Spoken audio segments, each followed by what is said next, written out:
You now want to get to advice on whether you may want to cut down or trim that big, beautiful tree in your yard. Over the past few weeks, we have seen extensive tree damage to homes and businesses. On May 16th, for example, in southeast Houston, a mother of 4 was killed when a tree fell on her car. So what should you look out for? KPRC2's Bill Barajas went to a Mastor Arborist to find out. He is live in Northwest Harris County. Bill, tell us what you've learned.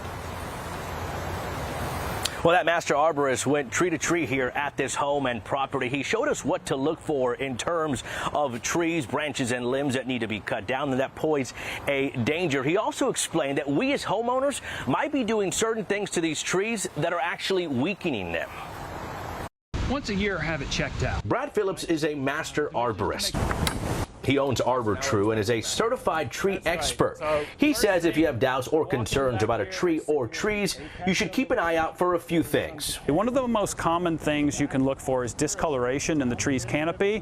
You can look for fungal growth on the trunk, any kind of holes, weeping, oozing sap, any kind of odd fermented smells coming from the tree. The type of tree you have also matters. The big problem in Houston right now is we have the water oaks, also very similar to laurel oak and willow oak. They live 50 years and then they die. When we're talking about common mistakes, you mentioned to me thinning.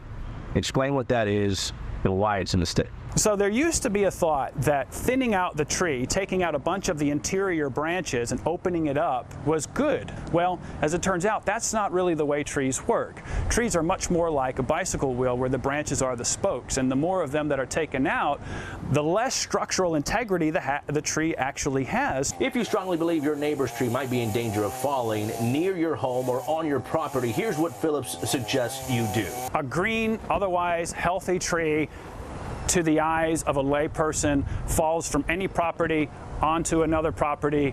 The property it lands on, it's their problem. Now, a contested tree, maybe it's sick, maybe it's on the line, maybe it's leaning heavily over, maybe the neighbors are talking about it. The only way to ensure that the liability of that contested tree is placed appropriately on the appropriate party is for one party to send the other party a certified letter. It's the only way in the courts that it really works out.